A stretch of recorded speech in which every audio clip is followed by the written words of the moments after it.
ನಿಮ್ಮ ನ್ಯೂಸ್ ರೂಮ್ಗೆ ಸ್ವಾಗತ. ನಾನು ರಂಗನಾಥ್ ಭಾರದ್ವಾಜ್. ಇವತ್ತು ಕೂಡ ಅರ್ಧ ಗಂಟೆ ಅವಧಿಯಲ್ಲಿ ಸಾಕಷ್ಟು ಸಂಗತಿಗಳನ್ನು ನಿಮ್ಮ ಮುಂದಿಡ್ತೀವಿ. ಬನ್ನಿ ಹಾಗಾದರೆ ಶುರು ಮಾಡೋಣ. ನಂಬರ್ 1, ಒಂದು ಲೆಕ್ಕದಲ್ಲಿ TV9ನ ಈ ಆಗ್ರಹಕ್ಕೆ ಸರ್ಕಾರ ಮಣಿದಿದೆ. ನಾವು ಹೇಳಿದ್ದೇನು ಅಂತಂದರೆ ಎಲ್ರಿಗೂ ಟ್ರೀಟ್ಮೆಂಟ್ ಸಿಗಬೇಕು, ಜೊತೆಗೆ ಖಾಸಗಿ ಆಸ್ಪತ್ರೆಯಲ್ಲೂ ಕೂಡ ಟ್ರೀಟ್ಮೆಂಟ್ ಸಿಗಬೇಕು ಅನ್ನುವಂಥದ್ದು. ಅಂತೂ ಇಂತೂ ಸರ್ಕಾರ ಇದಕ್ಕೆ ಒಪ್ಪಿಗೆ ಸೂಚಿಸಿದೆ. ಇವತ್ತು ನಂಬರ್ 1. ನಂಬರ್ 2, ಎಲ್ಲರಿಗೂ ಕೂಡ ಫ್ರೀ ಟ್ರೀಟ್ಮೆಂಟ್ ಸಿಗಬೇಕು, ಬಡವರು ಬಲ್ಲಿದರು ಅನ್ನುವಂಥ ಭೇದ ಭಾವ ಇರಬಾರದು, ಎಲ್ರಿಗೂ ಕೂಡ ಫ್ರೀ ಟ್ರೀಟ್ಮೆಂಟ್ ಸಿಗಬೇಕು ಅನ್ನುವಂಥದ್ದು ನಮ್ಮ ಆಗ್ರಹ ಆಗಿತ್ತು. ಅದಕ್ಕೂ ಕೂಡ ಒಂದು ಲೆಕ್ಕದಲ್ಲಿ ಇವತ್ತು ರಿಸಲ್ಟ್ ಸಿಕ್ಕಿದೆ. ನಿಜಕ್ಕೂ ಏನು ಅಂತಂದರೆ ಸರ್ಕಾರ ಇದಕ್ಕೆ ಸಂಬಂಧಪಟ್ಟಂಗೆ ಸ್ಪಂದಿಸಿದೆ.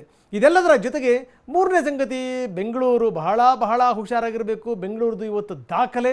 ಆ ಬೆಂಗಳೂರಿನ ಸಂಖ್ಯೆ ಕೇಳಿಬಿಟ್ರೆ, ನೀವು ಪಾಸಿಟಿವ್ ಸೋಂಕಿತರ ಸಂಖ್ಯೆ ಕೇಳಿದ್ರೆ ನಡುಗೆ ಹೋಗಿಬಿಡ್ತೀರಿ ಅಂತ ಒಂದು ಸ್ಥಿತಿ ಇರುವಂಥದ್ದು. ಇದರ ಬಗ್ಗೆ ನಾನು ಸಾಕಷ್ಟು ವಿವರಗಳನ್ನು ನಂತರ ನಾನು ಕೊಡ್ತೀನಿ. ಇದು ನಂಬರ್ 3. ಇನ್ನು ಕರಾಳ ಶುಕ್ರವಾರ ಎಷ್ಟರ ಮಟ್ಟಿಗೆ ಕರುನಾಡನ್ನು ವ್ಯಾಪಿಸ್ತಾ ಇದೆ ಕೊರೋನಾ ಅನ್ನಲಿಕ್ಕೆ. ಇವತ್ತು ಕೂಡ ಸಂಖ್ಯೆ ಬಹಳ ದೊಡ್ಡ ಪ್ರಮಾಣದಲ್ಲಿದೆ. ಶುಕ್ರವಾರ ಅನ್ನುವಂಥದ್ದು ಶುಭ ಶುಕ್ರವಾರ ಆಗಿಲ್ಲ. ಬಹಳ ದಿನಗಳಿಂದ ಈ ವಾರಗಳನ್ನು ನಾವು ಹೇಳ್ತಾನೆ ಬರ್ತಾ ಇದ್ದೀವಿ ಬಿಡಿ. ಇವತ್ತಂತೂ ನಿಜಕ್ಕೂ ಇದು ಕರಾಳ ಶುಕ್ರವಾರ. ಇದಕ್ಕೆ ಸಂಬಂಧಪಟ್ಟಂಗೆ ಸಾಕಷ್ಟು ಡೀಟೇಲ್ಸ್ ಇವತ್ತಿನ ಬುಲೆಟಿನಲ್ಲಿದೆ.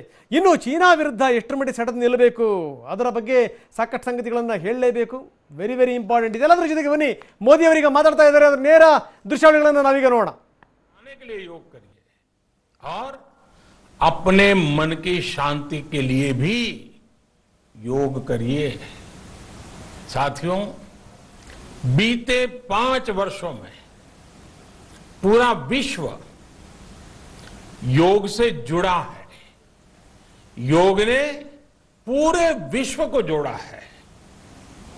अब इस अंतर्राष्ट्रीय योग दिवस को हमें अपने परिवार के स्वास्थ्य के लिए पूरी तरह समर्पित करना है। हम ಇನ್ನು ನೇರವಾಗಿ ನಾನು ಸುದ್ದಿಗೆ ಬರ್ತಾ ಇದ್ದೀನಿ. ನಾವು ಕೂಡ ಆಗ್ರಹ ಮಾಡಿದ್ವಿ. ಏನು ಅಂತಂತಂದರೆ, ಸರ್ಕಾರ ಕೆಲವೊಂದು ವಿಚಾರಗಳಲ್ಲಿ ನಿಜಕ್ಕೂ ಪ್ರಯತ್ನಗಳನ್ನು ಮಾಡಲೇಬೇಕು. ಅದೇನು ಅಂತಂದರೆ, ಯಾಕೆ ನೀವು ಈ ಖಾಸಗಿ ಆಸ್ಪತ್ರೆಯವರನ್ನು ನೀವು ಪರಿಗಣನೆ ಮಾಡ್ತಾ ಇಲ್ಲ ಅನ್ನುವಂಥದ್ದು ನಮ್ಮ ಪ್ರಶ್ನೆ ಆಗಿತ್ತು. ಯಾಕೆ ಹೀಗೆ ಮಾಡ್ತಾ ಇದ್ದೀರಿ? ಎಲ್ಲರನ್ನೂ ನೀವು ಗಣನೆ ತೆಗೆದುಕೋಬೇಕು. ಜೊತೆಗೆ ಈ ಸರ್ಕಾರಿ ಆಸ್ಪತ್ರೆಗಳಿಗೆ ಸರ್ಕಾರದವರಿಗೆ ಎಷ್ಟು ಜವಾಬ್ದಾರಿ ಇದೆಯಲ್ಲ, ಅದೇ ರೀತಿಯ ಜವಾಬ್ದಾರಿ ಖಾಸಗಿ ಆಸ್ಪತ್ರೆಯವರಿಗೂ ಕೂಡ ಇರಬೇಕು. ಜೊತೆಗೆ ಸರ್ಕಾರ ಏನು ಹೇಳ್ತಾರೋ ಅದನ್ನು ಪಾಲನೆ ಮಾಡಬೇಕು. ಪಾಲನೆ ಮಾಡಲಿಲ್ಲ ಅಂತಂತಂದರೆ ಇದು ಸರ್ಕಾರದ ಫೇಲ್ಯೂರ್. ನಾನು ಈ ಕೆಲ ದಿನಗಳ ಹಿಂದೆ ತಾವು ಜ್ಞಾಪಿಸ್ಕೋಬೇಕು. ಏನು ಅಂದ್ರೆ, ಒಂದು ಮಾತು ಹೇಳಿದ್ದೆ, ನೀವು ಈ ರಾಷ್ಟ್ರ ಮಟ್ಟದ ಚಾನಲ್ಗಳಲ್ಲಿ ಕೂತ್ಕೊಂಡು ಭಾಷಣ ಹೊಡಿಬೇಡಿ. ನೀವು ದೊಡ್ಡ ಆಸ್ಪತ್ರೆಗಳನ್ನು ಇಟ್ಕೊಂಡಿರುವಂಥವ್ರು ಮಾಡಿ ಈ ಕೆಲಸನ. ಇದಕ್ಕಿಂತ ದೊಡ್ಡ ಕೆಲಸ ಏನೇನಿದೆ ಈ ಸಂದರ್ಭದಲ್ಲಿ? ಕಷ್ಟದಲ್ಲಿದ್ದಾಗಲೇ ಕೈ ಹಿಡಿಬೇಕು ಅನ್ನುವಂಥ ಆಗ್ರಹ ಮಾಡಿದ್ವಿ. ಅಂತೂ ಇಂತೂ ಸರ್ಕಾರ ಕೂಡ ಇವತ್ತು ಒಪ್ಪಿಗೆ ಕೊಟ್ಟಿದೆ. ಜೊತೆಗೇನು ಅಂತಂದರೆ, ಖಾಸಗಿ ಆಸ್ಪತ್ರೆಯವರು ಕೂಡ ಸರ್ಕಾರ ಏನು ಹೇಳುತ್ತೆ ಅದನ್ನು ಒಪ್ಕೊಂಡಿದ್ದಾರೆ. ಇದು TV9 ಸಿಕ್ಕಂಥ ದೊಡ್ಡ ಗೆಲುವು. ಕೊರೋನಾ ಖಾಸಗಿ ಕರಾಮತ್ತು ಸ್ಕೀಮು ಮತ್ತೊಂದು ಮಣ್ಣು ಮಸಿ ಎಲ್ಲರಿಗೂ ಟ್ರೀಟ್ಮೆಂಟ್ ಕೊಡ್ತೀವಿ ಅಂತ ಹೇಳಿ ಸರ್ಕಾರಕ್ಕೆ ಖಾಸಗಿ ಆಸ್ಪತ್ರೆಯ ಮಹಾನುಭಾವರಿದಾರಲ್ಲ, ಈ ನ್ಯಾಷನಲ್ ಚಾನಲ್ಗಳಲ್ಲಿ ಕುತ್ಕೊಂಡು ಗಂಟೆಗಟ್ಟಲೆ ಭಾಷಣ ಹೊಡಿತಾರೆ. ಹಂಗಾಗಬೇಕು ಹಿಂಗಾಗಬೇಕು, ಕೊರೋನಾವನ್ನು ನಾವು ಹಿಮ್ಮೆಟ್ಟಿಸಬೇಕು. ಆದರೆ ಬರೀ ಮಾತಿಗೆ ಮಾತ್ರ ಸೀಮಿತ ಇದು.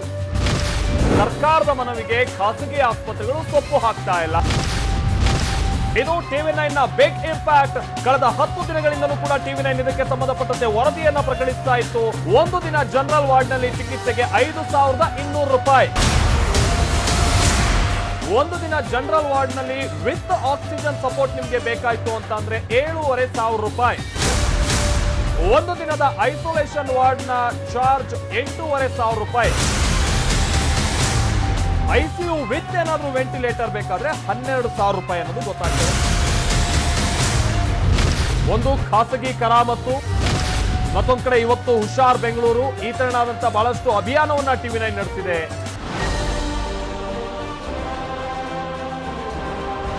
ಕೊರೋನಾದಿಂದ ಕಂಗೆಟ್ಟ ಕರುನಾಡಿಗೆ ಒಂದಷ್ಟು ಬೆಳಕಿನ ಕಿರಣ ಮೂಡಿದೆ. ರೋಗ ವಕ್ಕರಿಸಿದ್ರೆ ಮುಂದೆ ಬದುಕು ಹೇಗಪ್ಪ ಅನ್ನೋ ಆತಂಕದಲ್ಲಿದ್ದ ಜನರಿಗೆ ಒಂದು ಭರವಸೆ ಸಿಕ್ಕಿದೆ. ಸರ್ಕಾರಿ ಆಸ್ಪತ್ರೆಯಲ್ಲೇ ಬೆಡ್ ಇಲ್ಲ, ಖಾಸಗಿ ಆಸ್ಪತ್ರೆಗೆ ಕೊಡೋಕೆ ದುಡ್ಡಿಲ್ಲ ಅಂತ ದಿಕ್ಕೆಟ್ಟವರಿಗೆ ಒಂದು ದಿಕ್ಸೂಚಿ ದೊರೆತಿದೆ. ಅದೆಲ್ಲವೂ ಸಾಧ್ಯವಾಗಿದ್ದು ನಿಮ್ಮದೇ ವಿಶ್ವಾಸಾರ್ಹತೆ ಗಳಿಸಿಕೊಂಡ ನಾಡಿನ ಸಂಕಷ್ಟಕ್ಕೆ ಹೆಗಲು ಕೊಡಲು ಸದಾ ಸನ್ನದ್ಧವಾಗಿರುವ ಉತ್ತಮ ಸಮಾಜಕ್ಕೆ ಹಗಲಿರಲು ಶ್ರಮಿಸುವ ರಾಜ್ಯದ ಹೆಮ್ಮೆಯ ಚಾನಲ್ TV9ನಿಂದ.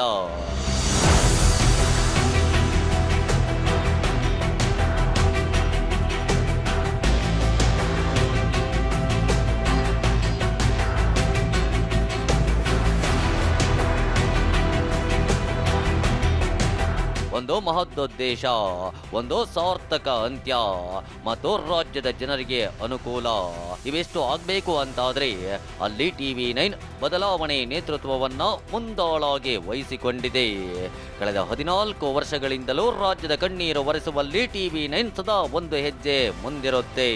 ಇಂಥ TV9 ರಾಜ್ಯದ ಒಳಿತಿಗಾಗಿ ಕೆಂಗೆಟ್ಟ ಕೊರೋನಾ ಕಾಲದಲ್ಲೊಂದು ಮಹತ್ವದ ಅಭಿಯಾನವನ್ನ ಜೂನ್ 6ರಂದು ಮಾಡ್ತವು. ಆ ಅಭಿಯಾನ ಇಂದು ರಾಜ್ಯದಲ್ಲಿ ದೊಡ್ಡ ಬದಲಾವಣೆಗೆ ಕಾರಣವಾಗಿದೆ.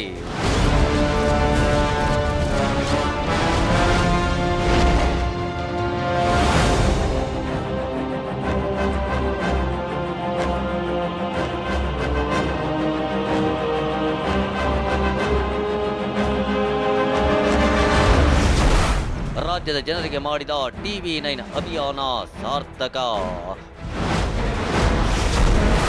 ಖಾಸಗಿ ಕರಾಮತ್ತು ಅಭಿಯಾನದ ಬಿಗ್ ಇಂಪ್ಯಾಕ್ಟ್.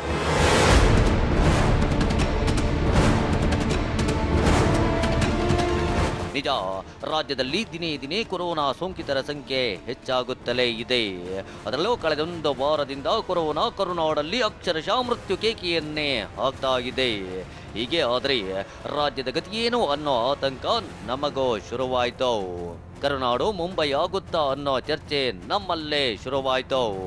ರಾಜ್ಯದಲ್ಲಿರೋ ಸರ್ಕಾರಿ ಆಸ್ಪತ್ರೆಗಳು ಎಷ್ಟೋ, ಸೋಂಕಿತರು ಇದೇ ರೀತಿ ಏರ್ತಾ ಹೋದ್ರೆ ಸರ್ಕಾರಿ ಆಸ್ಪತ್ರೆಗಳು ಸಾಕಾಗುತ್ವಾ? ಆಸ್ಪತ್ರೆಗಳಲ್ಲಿ ಬೆಡ್, ವೆಂಟಿಲೇಟರ್ ಹೀಗೆ ಏನೇನು ವ್ಯವಸ್ಥೆ ಇದೆ ಎಲ್ಲ ರೀತಿಯಲ್ಲಿ ಯೋಚಿಸಿ ಮಾಹಿತಿಯನ್ನ ಕಲೆ ಹಾಕಿದ್ವಿ. ಅಷ್ಟೇ ಅಲ್ಲ, ನಾಡಿನ ಒಳಿತಿಗಾಗಿ ಸರ್ಕಾರದ ಕಣ್ಣು ತೆರೆಸೋಕೆ ಪ್ಲಾನ್ ಮಾಡಿದ್ವಿ.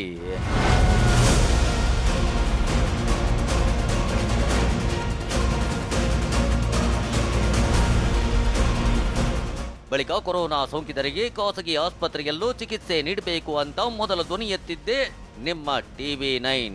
ಇಂದು TV9 ಶ್ರಮದ ಫಲದಿಂದ ಕೊರೋನಾ ಸಂಕಷ್ಟ ಕಾಲದಲ್ಲೂ ಹೊಸ ಬೆಳಕು ಮೂಡಿದೆ.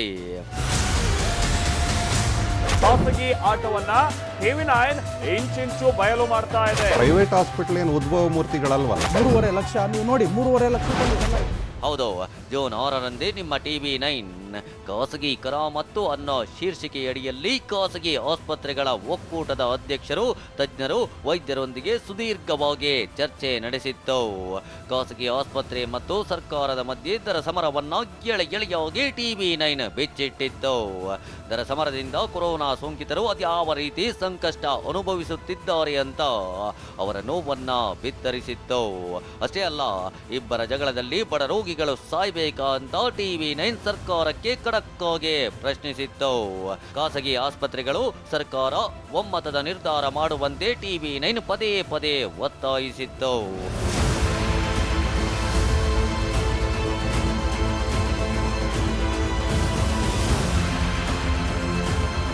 ಕೊನೆಗೂ ಇಂದು TV9 ವರದಿಗೆ, ಅಭಿಯಾನಕ್ಕೆ, ಆಗ್ರಹಕ್ಕೆ ಸರ್ಕಾರ ಮಣಿದಿದೆ. ಖಾಸಗಿ ಆಸ್ಪತ್ರೆಗಳಲ್ಲೂ ಚಿಕಿತ್ಸೆ ಕೊಡಿಸುವುದಕ್ಕೆ ಸಮ್ಮತಿ ನೀಡಿದೆ. TV9 ನಿರಂತರವಾಗಿ ಏನ್ ಸಮಸ್ಯೆ ಆಗ್ತಾ ಇದೆ ಸರ್ಕಾರದ ಕಡೆಯಿಂದ ಅನ್ನುವಂಥದ್ದನ್ನ ವರದಿ ಬಿತ್ತರಿಸುವಂತ ಕೆಲಸ ಮಾಡಿತ್ತು. TV9 ಆಗ್ರಹಕ್ಕೆ ಮಣಿದ ಸರ್ಕಾರ. ಖಾಸಗಿ ಆಸ್ಪತ್ರೆಗಳಲ್ಲಿ ಚಿಕಿತ್ಸೆಗೆ ಒಪ್ಪಿದ ಸರ್ಕಾರ.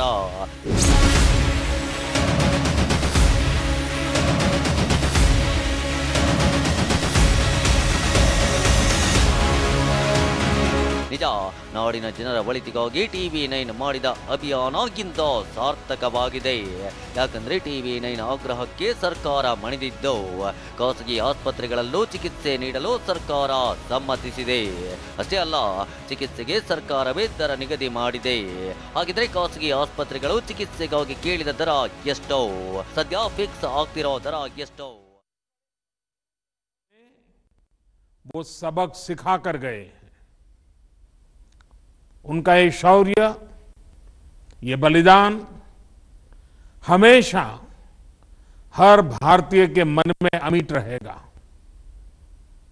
साथियों, निश्चित तौर पर चीन द्वारा LAC पर जो किया गया है उससे पूरा देश आहत है, आक्रोशित है। ये भावना हमारी इस चर्चा के दौरान भी आप सबके माध्यम से बार बार प्रकट हुई है। मैं आपको भी आश्वस्त कर रहा हूं कि हमारी सेना देश की रक्षा के लिए कोई कसर नहीं छोड़ रही है। डिप्लॉयमेंट हो, एक्शन हो, काउंटर एक्शन हो, जल थल नभ में हमारी सेनाओं को देश की रक्षा के लिए जो करना है वो कर रही है। आज हमारे पास ये कैपेबिलिटी है कि कोई भी हमारी 1 इंच जमीन की तरफ आंख उठाकर भी नहीं देख सकता। आज भारत की सेनाएं हर सेक्टर में एक साथ मूव करने में पूरी तरह सक्षम है। ऐसे में हमने जहां एक तरफ सेना को अपने स्तर पर उचित कदम उठाने की छूट दी है, वहीं दूसरी तरफ डिप्लोमेटिक माध्यमों से भी चीन को अपनी बात दो टूक स्पष्ट कर दी है। भारत पीस और फ्रेंडशिप चाहता है, लेकिन अपनी सॉवरेनिटी की रक्षा हमारे लिए सर्वोपरि है और आप सबने भी इसी भाव को प्रकट किया है। साथियों, बीते 5 वर्षों में देश ने अपनी सीमाओं को सुरक्षित करने के लिए बॉर्डर एरिया में इंफ्रास्ट्रक्चर डेवलपमेंट को प्राथमिकता दी है। हमारी सेनाओं की दूसरी आवश्यकताओं जैसे फाइटर प्लेन्स, आधुनिक हेलीकॉप्टर, मिसाइल डिफेंस सिस्टम आदि पर भी हमने बहुत बल दिया है। नए बने हुए इंफ्रास्ट्रक्चर की वजह से खासकर एलएसी में अब हमारी पेट्रोलिंग की कैपेसिटी भी बढ़ गई है। पेट्रोलिंग बढ़ने की वजह से अब सतर्कता बढ़ी है और एलएसी पर हो रही गतिविधियों के बारे में भी समय पर पता चल रहा है। जिन क्षेत्रों पर पहले बहुत नजर नहीं रहती थी, अब वहां भी हमारे जवान अच्छी तरह से मॉनिटर कर पा रहे हैं, रिस्पॉन्ड भी कर पा रहे हैं। अब तक जिनको कोई पूछता नहीं था, कोई रोकता टोकता नहीं था, अब हमारे जवान डगर डगर पर उन्हें रोकते हैं, उन्हें टोकते हैं। बेहतर हो रहे इंफ्रास्ट्रक्चर से एक मदद ये भी मिली है कि हमारे जवान जो उस कठिन परिस्थिति में वहां तैनात रहते हैं, उन्हें साजो सामान पहुंचाने में आसानी हुई है। साथियों, राष्ट्रहित, देशवासियों का हित हमेशा हम सभी की सर्वोच्च प्राथमिकता रही है। चाहे ट्रेड हो, कनेक्टिविटी हो, काउंटर टेररिज्म हो, भारत ने कभी किसी बाहरी दबाव को स्वीकार नहीं किया है। राष्ट्रीय सुरक्षा के लिए जो भी जरूरी कार्य है, जो भी जरूरी इंफ्रास्ट्रक्चर का निर्माण है, उसे इसी तरह तेज गति से आगे भी किया जाता रहेगा। मैं आप सभी को, सभी राजनीतिक दलों को फिर से आश्वस्त करता हूं कि हमारी सेनाएं सीमाओं की रक्षा करने में पूरी तरह सक्षम है। हमने उन्हें यथोचित कार्रवाई के लिए पूरी छूट दी हुई है। आप सभी ने इस बैठक के लिए अपना समय दिया, अपने मूल्यवान सुझाव दिए। इसके लिए मैं सभी दलों का, आप सभी नेतृत्वगण का हृदय से बहुत बहुत आभार व्यक्त करता हूं और आपके सुझाव आगे की रणनीति में बहुत लाभकर्ता होंगे, ये मुझे पूरा विश्वास है। मैं फिर एक बार इस एकता का संदेश देने में आप जो बढ़ चढ़ करके आगे आए हैं, वे सेना का मोरल तो बढ़ाएगा, देश के लोगों की हिम्मत बढ़ाएगा, लेकिन दुनिया को भी जो संदेश जाना चाहिए वो पहुंचेगा। और इसलिए आज की मीटिंग में आपकी सकारात्मक भूमिका का बहुत मूल्य है, उसका बहुत ऐतिहासिक महत्व है। और इसलिए भी आप सभी अभिनंदन के अधिकारी हैं। मैं फिर एक बार आप सबका धन्यवाद करता हूं। नमस्कार।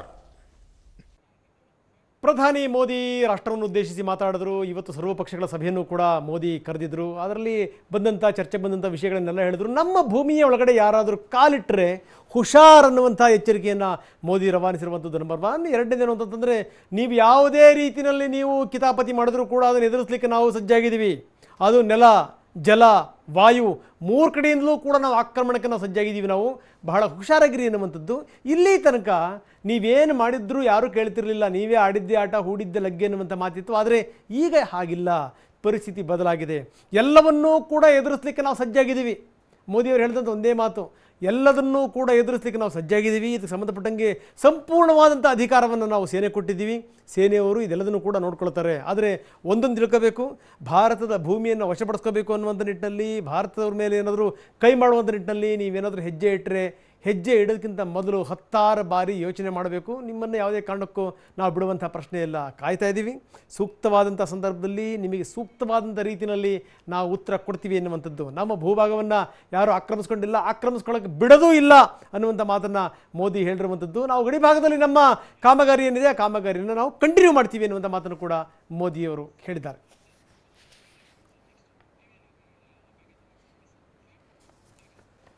ಸೊ ಇನ್ನು ಮತ್ತೆ ಬೇರೆ ವಿಚಾರಕ್ಕೆ ಬರಬೇಕು. ಅದರಲ್ಲೂ ಕೊರೋನಾ ವಿಚಾರಕ್ಕೆ ಸಂಬಂಧಪಟ್ಟಂಗೆ ನೀವು ಯಾಕೆ ಈ ಪ್ರೈವೇಟ್ ಆಸ್ಪತ್ರೆಯವರನ್ನು ಕೂಡ ಪರಿಗಣಿಸಲ್ಲ ಅನ್ನುವಂಥ ಪ್ರಶ್ನೆನ ಮೊದಲು ಎತ್ತಿದ್ವಿ. ಅದಕ್ಕೆ ಸರ್ಕಾರ ಎಸ್ ಅಂದಿದೆ. ಈಗ ಇನ್ನೂ ಆ ಸಮಸ್ಯೆ ಅಷ್ಟಾಗಿ ಬರಲಿಕ್ಕಿಲ್ಲ ಅಂತ ಅನಿಸುತ್ತೆ. ಇನ್ನು ಕೊರೋನಾ ಟ್ರೀಟ್ಮೆಂಟ್ ವಿಚಾರಕ್ಕೆ ಸಂಬಂಧಪಟ್ಟಂಗೆ ನೀವು ಫ್ರೀ ಟ್ರೀಟ್ಮೆಂಟ್ ಕೊಡಬೇಕು ಅನ್ನುವಂಥ ಆಗ್ರಹ ನಮ್ಮಿಂದ ಶುರುವಾಯಿತು. ಗಮನಿಸಬೇಕಿಲ್ಲಿ, ನೀವಿಲ್ಲಿ ಬಡವರು, ಬಲ್ಲಿದ್ರು, ಇದ್ದಂಥವರು, ಇಲ್ಲಂಥವರು ಯಾವುದನ್ನು ಯೋಚನೆ ಮಾಡಬೇಡಿ. ನೀವು ಅವರಿವರಿಂದ ವಸೂಲಿ ಮಾಡುವಂಥದ್ದು ಬೇಡ ಖಂಡಿತವಾಗ್ಲೂ. ಸರ್ಕಾರ ಅಂತಂದರೆ ಎಲ್ಲರಿಗೂ ಕೂಡ ನೀವು ಆರೋಗ್ಯವನ್ನು ಕೊಡಬೇಕು. ಆರೋಗ್ಯ ಅನ್ನುವಂಥದ್ದು ಇದೆಯಲ್ಲ ನಮ್ಮ ಹಕ್ಕದು. ಈ ರೀತಿ ಹಕ್ಕನ್ನು ನಿಮ್ಮ ಪರವಾಗಿ ನಾವು ಪ್ರತಿಪಾದಿಸಿದ್ವಿ. ಸರ್ಕಾರ ಇದಕ್ಕೆ ಓಕೆ ಅಂದಿದೆ. ಇದು ಕೂಡ ಒಂದು ಲೆಕ್ಕದಲ್ಲಿ ಟಿವಿನಲ್ಲಿ ಸಿಕ್ಕಂಥ ಗೆಲುವು.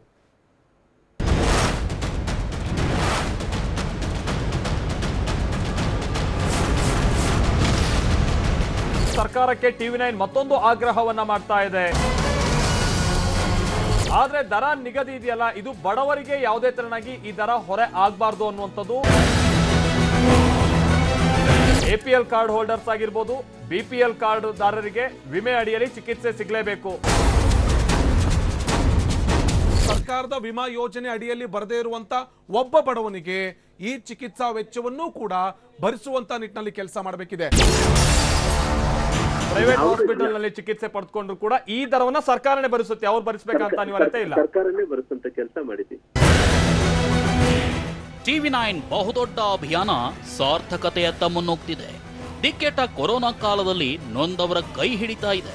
ಟಿವಿ9 ಆಗ್ರಹಕ್ಕೆ ಮಣಿದ ರಾಜ್ಯ ಸರ್ಕಾರ ಕೊನೆಗೂ ಕೊರೋನಾ ಸೋಂಕಿತರಿಗೆ ಖಾಸಗಿ ಆಸ್ಪತ್ರೆಗಳಲ್ಲಿ ಚಿಕಿತ್ಸೆ ನೀಡಲು ಒಪ್ಪಿದೆ. ಅದಕ್ಕೆ ದರ ನಿಗದಿ ಮಾಡಲು ಮುಂದಾಗಿದೆ. ಸದ್ಯ ಚರ್ಚೆಯಲ್ಲಿರೋ ಖಾಸಗಿ ಆಸ್ಪತ್ರೆಯ ದರ ಯಾರ್ಯಾರಿಗೆ ಅನುಕೂಲವಾಗುತ್ತೆ, ಟಿವಿ9 ಬಿಗ್ ಇಂಪ್ಯಾಕ್ಟ್ ಯಾರಿಗೆಲ್ಲ ಅನ್ವಯವಾಗುತ್ತೆ ಅನ್ನೋದನ್ನ ಮೊದಲು ತಿಳ್ಕೊಳ್ಬೇಕು. ಆಮೇಲೆ ದರ ನಿಗದಿ ಜೊತೆಗೆ ಟಿವಿ9 ಮಾಡ್ತಿರೋ ಮತ್ತೊಂದು ಆಗ್ರಹವನ್ನು ಹೇಳ್ತೀವಿ. ಎಪಿಎಲ್ ಬಿಪಿಎಲ್ ಕಾರ್ಡ್ದಾರರಿಗೆ ಕೊರೋನಾ ಟ್ರೀಟ್ಮೆಂಟ್. ಎಸ್, ಸರ್ಕಾರ ಖಾಸಗಿ ಆಸ್ಪತ್ರೆಗಳಿಗೆ ರೇಟ್ ಫಿಕ್ಸ್ ಮಾಡಿದ್ರೆ ರಾಜ್ಯದ ಕಡು ಬಡವರು ಮಧ್ಯಮ ವರ್ಗದವರಿಗೆ ಭಾರಿ ಅನುಕೂಲವಾಗಲಿದೆ. ಹಾಗಿದ್ರೆ ಈ ಯೋಜನೆಯಲ್ಲಿ ಯಾರಿಗೆಲ್ಲ ಅವಕಾಶ ಸಿಗಲಿದೆ ಅನ್ನೋ ಕಂಪ್ಲೀಟ್ ಮಾಹಿತಿಯನ್ನೇ ತೋರಿಸ್ತೀವಿ ನೋಡಿ. ಎಪಿಎಲ್ ಬಿಪಿಎಲ್ ಕಾರ್ಡ್ದಾರರಿಗೆ ವಿಮೆ ಅಡಿಯಲ್ಲಿ ಚಿಕಿತ್ಸೆ ಸಿಗಲೇಬೇಕು ಅಥವಾ ವಿಮಾ ಸೌಲಭ್ಯ ಪಡೆಯದೇ ಇರೋರಿಗೂ ಸರ್ಕಾರ ನಿಗದಿಪಡಿಸಿದ ದರದಲ್ಲೇ ಚಿಕಿತ್ಸೆ ನೀಡಬೇಕು. ಸರ್ಕಾರದ ಆರೋಗ್ಯ ಸ್ಕೀಮ್ಗೆ ಒಳಪಡುವವರು, ಮಧ್ಯಮ ವರ್ಗದವರು, ಹೆಲ್ತ್ ಇನ್ಶೂರೆನ್ಸ್ ಇರೋರು, ಗ್ರೂಪ್ ಹೆಲ್ತ್ ಇನ್ಶೂರೆನ್ಸ್ ಇರೋರು ಈ ಯೋಜನೆ ಅಡಿಯಲ್ಲಿ ಬರ್ತಾರೆ. ಆಯುಷ್ಮಾನ್ ಭಾರತ, ಆರೋಗ್ಯ ಕರ್ನಾಟಕ ವಿಮೆ ಹೊಂದಿರುವವರಿಗೆ ಈ ಯೋಜನೆಯಲ್ಲಿಯೇ ಚಿಕಿತ್ಸೆ ಸಿಗಬೇಕು. ಸರ್ಕಾರದ ಇತರೆ ವಿಮಾ ಯೋಜನೆ ಅಡಿಯಲ್ಲೂ ಚಿಕಿತ್ಸೆ ನೀಡಬೇಕು. ಖಾಸಗಿ ಆಸ್ಪತ್ರೆಗಳ ಕೋವಿಡ್ ಟ್ರೀಟ್ಮೆಂಟ್ಗೆ ಸರ್ಕಾರ ಮಾನದಂಡ ವಿಧಿಸಬೇಕಿದೆ. ಇಷ್ಟಾದ್ರೆ ಸಾಕಾಗೋದಿಲ್ಲ. TV9 ಇಷ್ಟಕ್ಕೆ ಸುಮ್ಮನೆ ಕೂತಿಲ್ಲ. ದರ ನಿಗದಿಪಡಿಸೋ ಸರ್ಕಾರಕ್ಕೆ ಮತ್ತೊಂದು ಆಗ್ರಹ ಮಾಡ್ತಿದೆ. ಅದೇ ಫ್ರೀ ಟ್ರೀಟ್ಮೆಂಟ್. ಸರ್ಕಾರದ ದರ ನಿಗದಿ ಬಡವರಿಗೆ ಹೊರೆಯಾಗಬಾರದು. ಫ್ರೀ ಟ್ರೀಟ್ಮೆಂಟ್ TV9ನ ಮತ್ತೊಂದು ಆಗ್ರಹ. ರಾಜ್ಯದಲ್ಲಿರುವ ಪ್ರತಿಯೊಬ್ಬರ ಪ್ರಾಣಕ್ಕೂ ಬೆಲೆ ಇದೆ. ಬಡವರು, ಮಧ್ಯಮ ವರ್ಗದ ಜನರು, ಎಪಿಎಲ್ ಬಿಪಿಎಲ್ ಫಲಾನುಭವಿಗಳು ಕೊರೋನಾ ಸೋಂಕಿಗೆ ತುತ್ತಾದ್ರೆ ಉಚಿತವಾಗಿ ಟ್ರೀಟ್ಮೆಂಟ್ ಸಿಗಬೇಕು. ಖಾಸಗಿ ಆಸ್ಪತ್ರೆಯ ದರ ನಿಗದಿ ಬಡವರಿಗೆ ಹೊರೆಯಾಗಬಹುದು. ಹೀಗಾಗಿ ದರ ನಿಗದಿಪಡಿಸೋ ರಾಜ್ಯ ಸರ್ಕಾರ ಎಲ್ರಿಗೂ ಫ್ರೀ ಟ್ರೀಟ್ಮೆಂಟ್ ಕೊಡಬೇಕು ಅಂತ TV9 ಒತ್ತಾಯಿಸಿದೆ. ಇದಕ್ಕೆ ಪೂರಕವಾಗಿ ಆರೋಗ್ಯ ಸಚಿವ ಶ್ರೀರಾಮುಲು ಕೂಡ ಸ್ಪಂದಿಸಿದ್ದಾರೆ. ಕೊರೋನಾ ಚಿಕಿತ್ಸೆಗೆ ಎಪಿಎಲ್ ಬಿಪಿಎಲ್ ಅನ್ನೋ ಭೇದ ಭಾವವಿಲ್ಲ. ಆ ದರವನ್ನ ರಾಜ್ಯ ಸರ್ಕಾರವೇ ಭರಿಸುತ್ತೆ ಎಂದಿದ್ದಾರೆ. ನಾವ್ ಯಾರು ಕೂಡ ಎಪಿಎಲ್ ಬಿಪಿಎಲ್ ಯಾವ್ದು ಮಾಡೋದ್ ಬೇಕಾಗಿಲ್ಲ. ಇದರಲ್ಲಿ ಯಾವುದೇ ಜಾತಿ ಬಿಪಿಎಲ್ ಎಪಿಎಲ್ ಏನು ನೋಡೋದ್ ಬೇಕಾಗಿಲ್ಲ. ಎಲ್ಲರಿಗೆ ಸೈಮಲ್ಟೇನ್ ಇಡೀ ರಾಜ್ಯದಲ್ಲಿ ಎಲ್ಲಾ ಆಸ್ಪತ್ರೆಗಳಿಗೆ ಒಂದು ನಮ್ಮ ಆಯುಷ್ಮಾನ್ ಭವನದಲ್ಲಿ ಎನ್ಪ್ಯಾನೆಲ್ ಆದಂತ ಆಸ್ಪತ್ರೆಗಳು ಕೆಲವೊಂದು ಇದಾವ. ಹೌದು, ಎನ್ಪ್ಯಾನೆಲ್ ಆಗ್ಲಾರ್ದಂತ ಆಸ್ಪತ್ರೆಗಳು ಇದ್ರಲ್ಲಿ ತಗೋಬೇಕನ್ನಂತದ್ದು ಅವರು ವಿಲ್ಲಿಂಗ್ನೆಸ್ ಕೊಟ್ಟಿದ್ದಾರೆ. ನಾವೆಲ್ಲರೂ ಕೂಡ ಕೋವಿಡ್ ಸಲುವಾಗಿ ನಾವೆಲ್ಲ ಕೂಡ ಟ್ರೀಟ್ಮೆಂಟ್ ಮಾಡ್ತೀವಿ ಅಂತೇಳಿ ವಿಲ್ಲಿಂಗ್ ಕೊಟ್ಟಿದಾರ.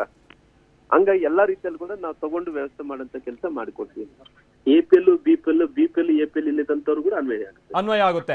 ಯಾರೇ ಈಗ ಏನು ಮಧ್ಯಮ ವರ್ಗದವ್ರು ಹೋಗಿ ಪ್ರೈವೇಟ್ ಹಾಸ್ಪಿಟಲ್ ನಲ್ಲಿ ಚಿಕಿತ್ಸೆ ಪಡೆದುಕೊಂಡ್ರು ಕೂಡ ಈ ದರವನ್ನ ಸರ್ಕಾರನೇ ಭರಿಸುತ್ತೆ. ಅವ್ರು ಭರಿಸಬೇಕಂತ ಅನಿವಾರ್ಯತೆ ಇಲ್ಲ. ಸರ್ಕಾರನೇ ಭರಿಸುವಂತ ಕೆಲಸ ಮಾಡಿದ್ವಿ. ರಾಜ್ಯದ ಬಡವರಿಗೆ, ಕೊರೋನಾ ಕೂಪದಲ್ಲಿ ಒದ್ದಾಡ್ತಿರುವವರಿಗೆ ಫ್ರೀ ಟ್ರೀಟ್ಮೆಂಟ್ ಸಿಗಲೇಬೇಕು.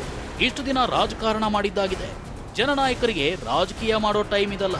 ಜವಾಬ್ದಾರಿಯುತ ಸ್ಥಾನದಲ್ಲಿರುವ TV9 ಇಂದು ಸಿಎಂ ಯಡಿಯೂರಪ್ಪ, ಆರೋಗ್ಯ ಸಚಿವ ಶ್ರೀರಾಮುಲು, ವೈದ್ಯಕೀಯ ಶಿಕ್ಷಣ ಸಚಿವ ಸುಧಾಕರ್ ಈ ಮೂವರಿಗೂ ನೇರವಾಗಿ ಆಗ್ರಹಿಸುತ್ತಿದೆ. Bureau report, TV9. ರಾಜ್ಯಾದ್ಯಂತ ಇವತ್ತು 10 ಜನ ಪ್ರಾಣ ತೆತ್ತಿದ್ದಾರೆ. 337 ಪಾಸಿಟಿವ್ ಕೇಸ್ಗಳು ಬಂದಿದೆ.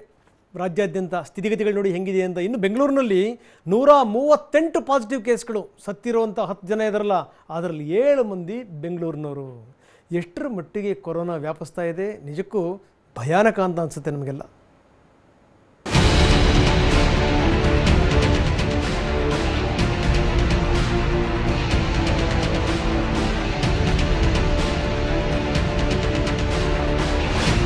ಕರುನಾಡೆ ಬೆಚ್ಚಿ ಬಿದ್ದಿದೆ. ಅದರಲ್ಲೂ ರಾಜ್ಯ ರಾಜಧಾನಿ ಅಕ್ಷರಶಃ ಪಾತರಗುಟ್ಟಿ ಹೋಗಿದೆ. ಕೊರೋನಾ ಅನ್ನೋ ಅಕ್ಷರ ಕಿವಿಗೆ ಬಿದ್ದಾಗಿನಿಂದ ಕಂಡು ಕೇಳರಿಯದಂತೆ ಬೆಂಗಳೂರಿನಲ್ಲಿ ಹೆಮ್ಮಾರಿ ವೈರಸ್ ಅಬ್ಬರಿಸಿ ಬೊಬ್ಬಿರಿದು ರಣಕೇಕಿಯನ್ನೇ ಹಾಕಿದೆ. ಬೆಂಗಳೂರು ಏನ್ ಡೇಂಜರ್, ಡೇಂಜರ್, ಬಿಗ್ ಡೇಂಜರ್.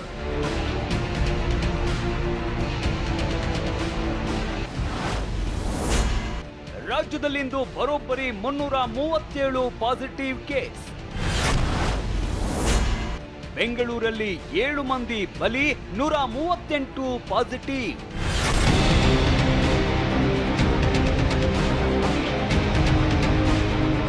ನಿಜ, ಇವತ್ತಿನ ಕೊರೋನಾ ರಿಪೋರ್ಟ್ ಬೆಂಗಳೂರಿನ ಪಾಲಿಗೆ ದೊಡ್ಡ ವಾರ್ನಿಂಗ್. ಯಾಕಂದ್ರೆ ಇದುವರೆಗೂ ಬರದ ನಂಬರ್ ಇವತ್ತು ಒಂದೇ ದಿನ ಬಂದಿದೆ. ಕೊರೋನಾ ಆರ್ಭಟ ಹೇಗಿದೆ ಅನ್ನೋದನ್ನ ತೋರಿಸ್ತೀವಿ, ಎದೆ ಗಟ್ಟಿ ಹಿಡ್ಕೊಂಡು ನೋಡಿ. ಇವತ್ತು ಒಂದೇ ದಿನ ಬೆಂಗಳೂರಲ್ಲಿ ಬರೋಬ್ಬರಿ 138 ಪಾಸಿಟಿವ್ ಕೇಸ್ ಬಂದಿದೆ. ಇದಕ್ಕೂ ಭಯಾನಕ ಅಂದ್ರೆ ಬೆಂಗಳೂರಲ್ಲಿಂದು ಕೊರೋನಾಗೆ ಬರೋಬ್ಬರಿ 7 ಮಂದಿ ಬಲಿಯಾಗಿದ್ದಾರೆ. ಬೆಂಗಳೂರಿನಲ್ಲಿ ಸೋಂಕಿತರ ಸಂಖ್ಯೆ 982ಕ್ಕೆ ಏರಿಕೆಯಾಗಿದ್ದು 1000ದ ಗಡಿಗೆ ಬಂದು ನಿಂತಿದೆ. 138 ಕೇಸ್ ಪೈಕಿ 30 ಮಂದಿಗೆ ನಿಗೂಢವಾಗಿ ಒಕ್ಕರಿಸಿದ ವೈರಸ್. ತೀವ್ರ ಜ್ವರದಿಂದ ಬಳಲ್ತಾ ಇದ್ದ 33 ಮಂದಿಗೆ ಕಿಲ್ಲರ್ ಕೊರೋನಾ ದಾಳಿ. ಎಸ್, ಬೆಂಗಳೂರಲ್ಲಿ ಸೋಂಕಿತರ ಸಂಖ್ಯೆ ಏರ್ತಾ ಇರೋದು ಎಷ್ಟು ಭೀತಿ ಹುಟ್ಟಿಸಿದೆಯೋ ಸೋಂಕಿನ ನಿಗೂಢ ಹೆಜ್ಜೆ ಅಷ್ಟೇ ದಿಗಿಲು ಹುಟ್ಟಿಸಿದೆ.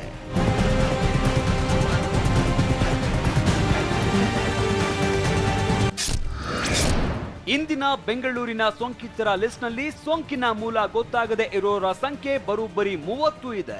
ಹಾಗೆ ತೀವ್ರ ಜ್ವರದಿಂದ ಬಳಲ್ತಾ ಇದ್ದವರ ಸಂಖ್ಯೆ 33 ಇದೆ. ಹಾಗೆ ಸಾರಿ ಅಂದ್ರೆ ಉಸಿರಾಟದ ತೊಂದರೆ ಇದ್ದವರ ಸಂಖ್ಯೆ 30 ಇದೆ. ಇನ್ನುಳಿದಂತೆ ಹೊರ ರಾಜ್ಯ, ಹೊರ ಜಿಲ್ಲೆ ಹಾಗೂ ಸೋಂಕಿತರ ಸಂಪರ್ಕದಲ್ಲಿದ್ದವರ ಒಟ್ಟು ಸಂಖ್ಯೆ 45 ಆಗಿದೆ. ಪಿಯುಸಿ ಇಂಗ್ಲಿಷ್ ಪರೀಕ್ಷೆ ಬರೆದ ವಿದ್ಯಾರ್ಥಿನಿಗೆ ಸೋಂಕು.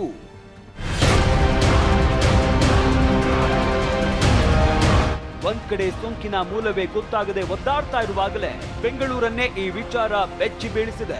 ಅದೇನಂದ್ರೆ ನಿನ್ನೆಯಷ್ಟೇ ದ್ವಿತೀಯ ಪಿಯುಸಿ ಪರೀಕ್ಷೆ ಬರೆದ ವಿದ್ಯಾರ್ಥಿನಿಗೆ ಪಾಸಿಟಿವ್ ಬಂದಿರೋ ಶಂಕೆ ವ್ಯಕ್ತವಾಗಿದೆ. ಇದು ದೊಡ್ಡ ಆತಂಕ ಹುಟ್ಟಿಸಿದೆ. ಇನ್ನು ಇವತ್ತು ಬೆಂಗಳೂರಿನಲ್ಲಿ ಬಲಿಯಾದವರ ಪೈಕಿ ಕತ್ರಿಗುಪ್ಪೆಯಲ್ಲಿ ತಾಯಿ ಮಗ ಇಬ್ಬರು ಸೇರಿರುವ ಆಘಾತಕಾರಿ ವಿಚಾರ ಬೆಳಕಿಗೆ ಬಂದಿದೆ. ಅಲ್ಲದೆ ಪೊಲೀಸರಿಗೆ, ಮಾರ್ಕೆಟ್ನಲ್ಲಿ ಕೆಲಸ ಮಾಡ್ತಾ ಇದ್ದವರಿಗೆ, ಹೀಗೆ ಎಲ್ಲರಿಗೂ ಹೆಮ್ಮಾರಿ ದಾಳಿ ಮಾಡಿದೆ.